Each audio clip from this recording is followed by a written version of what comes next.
73 à tous, bienvenue sous la neige, pour moi. On est pas loin des bien 10 cm et ça continue à tomber. Donc aujourd'hui, on va faire enfin la vidéo détaillée de petits boîtiers magiques. M5 Stack. On va détailler tous les différents menus, les différents écrans que vous avez déjà vus sur les shorts que j'avais fait en préparation.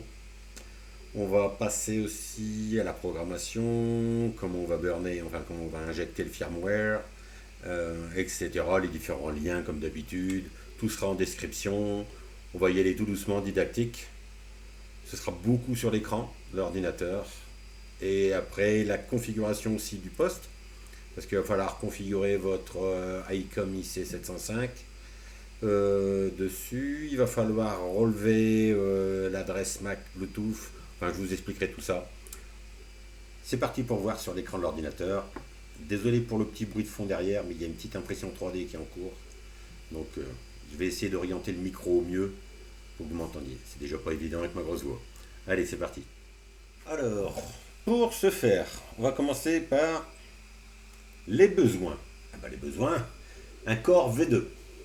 On ne prend pas le 3 parce qu'il y a quelques petites complications comme expliqué sur le GitHub de Harmel. Donc, comme d'habitude, moi je fais au plus simple. Si vous prenez ça, il n'y aura pas d'embrouille. Donc, un Core V2. Je vous mettrai tous les liens bien sûr en description. Après, on vient télécharger le driver, le numéro 3. Pour ceux qui sont sous Windows, bien sûr. Ceux qui sont sous Mac ou sous Linux, vous suivez ce qu'il y a en dessous. Une fois que vous avez téléchargé le driver numéro 3, vous remontez un petit peu et vous me téléchargez le logiciel M5 Burner. Moi je suis sous Windows, je télécharge le 1, vous êtes sous Mac le 2, mais sous Linux le 3. Une fois que vous avez fait ça et que c'est téléchargé, il vous faudra aussi une carte micro SD. 4 Go ça suffit amplement. Moi j'ai qu'avec des 16 Go, de toute façon il y aura que 2 fichiers pour nous.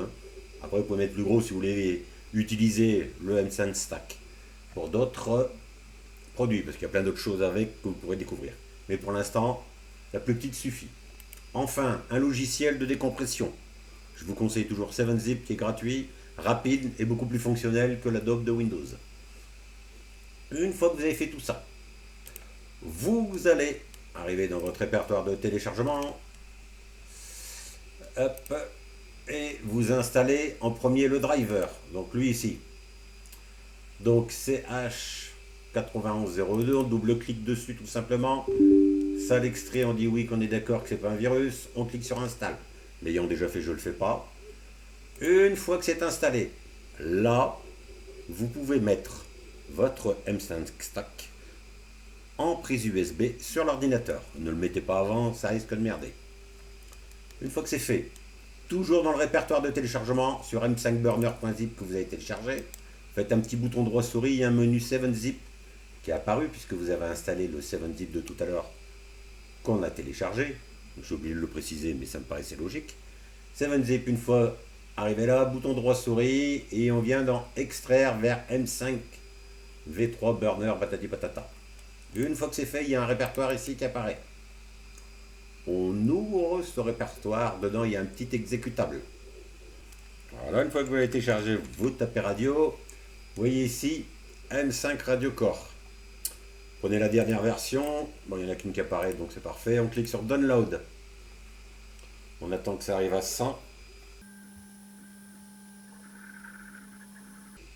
Une fois que c'est arrivé à 100, vous cliquez sur Burn. Et là, il va vous demander, oui, ce n'est pas un firmware officiel, on continue. Quel COM? Alors, pour savoir quel port COM, je vous avais bien dit de télécharger le driver et ensuite de brancher le M5. On vient sur le menu démarrer, pardon.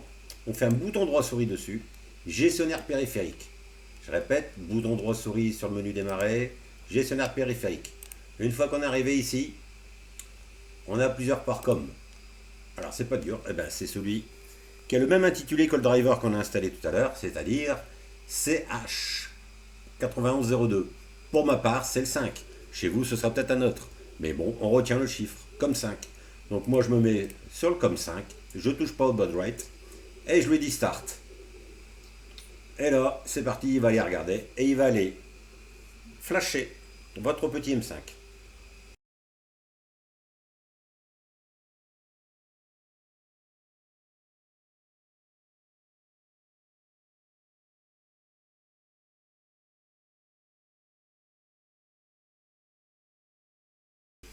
Une fois que ça a été fait avec succès, il apparaît un petit message Burn successfully, click here to return. Vous appréciez mon accent anglais parfait.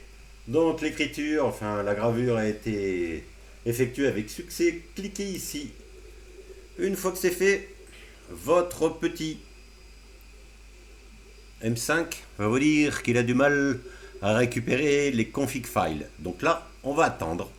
Et je vais vous faire voir comment on va faire. On touche à rien, on laisse comme ça. On débranche à rien. On ferme la petite fenêtre qui est ici. On ferme ça. Et on va aller sur le site de notre ami Armel qui nous donne les infos pour faire un copier-coller des fichiers INI qu'on va créer.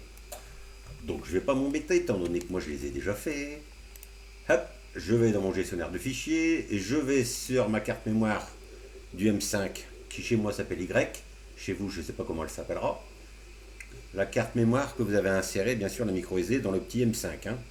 Donc je vous conseille de lui mettre un nom, comme ça vous retrouvez plus facilement. Moi, vous voyez, je l'ai appelé ICOM. Donc ici, il y a un fichier qu'on va créer qui va s'appeler exactement IC705bt.ini, tout en majuscule et le point .ini en minuscule. Donc pour le créer, c'est pas dur, hein. On fait un petit bouton droit souris, nouveau document texte, et on le fait bien avec Notepad, mais pas avec Word et pas avec n'importe quoi. Hein. On le fait avec Notepad tel qu'il est là, et on tape le IC705bt.ini. Je vais pas le faire parce que j'ai déjà fait. Hop. Une fois que c'est fait, on l'ouvre avec le bloc-notes, avec Notepad, et là, on fait un copier-coller du site que je vais vous donner, bien sûr, en description. Voilà, c'est le GitHub. En fait, bon, ici, vous faites exactement le copier-coller. Donc, avant de continuer sur l'édition de ce fichier, maintenant, on va repasser vite fait sur l'IC705, sur l'ICOM, parce qu'il va falloir aller relever, surtout, ce petit texte avec des chiffres et des points et des lettres. Je vais vous faire voir tout de suite en vidéo comment on fait faire et on revient sur la vidéo. Alors il faut aller dans menu 7 connector CIV US Echo, vous le mettez bien sur off. Revenez en arrière, Bluetooth, device information, et là vous relevez bien ce qui est écrit en BD adresse. Tous ces chiffres-là, faites bien attention. Hein. D'accord? Vous les relevez bien, les deux traits, les deux petits points, etc. Vous le notez sur un... Maintenant qu'on a relevé les indications Bluetooth qu'on va devoir renseigner dans ce fichier .ini. Donc pour ma part, moi, relevé sur mon ICOM, c'était ça. Donc vous mettez le vôtre. Ici, vous touchez à rien. Le Wi-Fi, vous mettez le vôtre. Et enfin, votre géolocalisation, avec les latitudes et les longitudes. Si vous ne savez pas comment trouver vos latitudes, longitudes, ben, pour faire voir, c'est simple. Hein. Vous allez sur Google, vous tapez Maps, vous cliquez sur Google Maps. Dans Google Maps, vous tapez où vous habitez. Pour ma part, moi, c'est à Latte.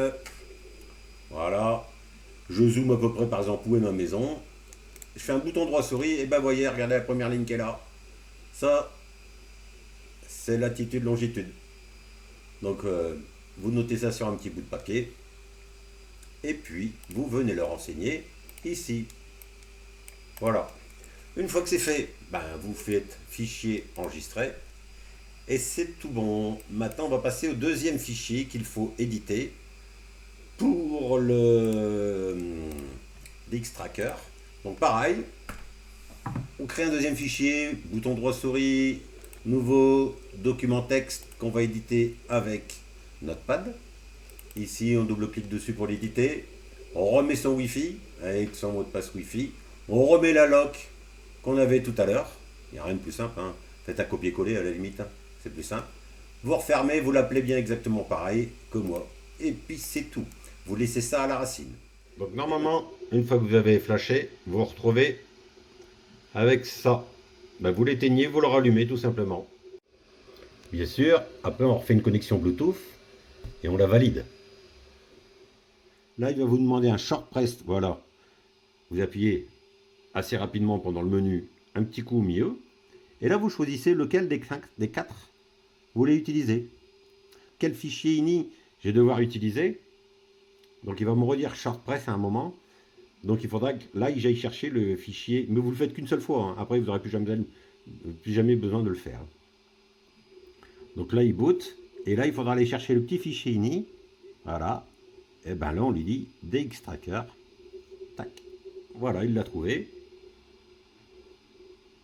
Et c'est parti. On va se connecter en Wi-Fi. Et voilà, démarrage de l'application. Et bon, les différents menus dedans, je vous expliquerai comment y aller à partir de là. Ça, ce sera une prochaine vidéo. Vous avez tout le temps de bidouiller dessus pour l'instant. Vous pouvez découvrir aussi par vous-même. Et voilà. Et bien sûr, je me connecte en Bluetooth. J'autorise la connexion sur l'ICOM. Bon, j'espère que cette vidéo aura été assez didactique et simple pour vous aider à comprendre l'installation et l'utilisation de ce petit boîtier magique. Donc on remercie bien F4HWLN, pardon, Armel, qui nous offre gracieusement ce petit firmware, le développement, le maintien de tout ça. En bas de la page, il y aura un petit lien, vous faites une petite donation quand même, comme il dit, pour lui payer un verre de vin. Moi c'était plutôt un verre de bière, j'ai des préférences. À chier. Donc voilà, moi franchement, ça faisait partie du manque que j'avais. J'aimais bien avoir tout sous les yeux. Comme me disait aussi Nico il n'y a pas longtemps en commentaire, je crois, dans une des vidéos, il y a le petit côté pratique quand on a l'ICOM sur le dos. On le met dans le dos, il est là, on a l'antenne ici sur le côté, on ne sait jamais avec l'antenne, on passe dans les bois ou autre. Il y a toujours moyen d'avoir le petit boîtier posé ici avec une petite agrafe. On voit directement s'il y a une petite montée de rosse ou des choses comme ça. Il y a toujours des infos importantes à avoir pour éviter d'abîmer les bébés qui nous coûtent assez cher. Voilà, au plaisir de vous lire en commentaire ou autre. Et puis je vous dis au plaisir de croiser les aériens. Tchuss. Et on n'oublie pas, si vous avez des questions, si vous voulez échanger, si vous parlez, si vous voulez qu'on se rencontre, rendez-vous sur Facebook ou sur Telegram, au choix, sur les deux. J'ai une petite préférence pour Telegram parce qu'on peut bien classifier les différents sujets. Mais autrement sur Facebook, tout le monde là. Allez, bye.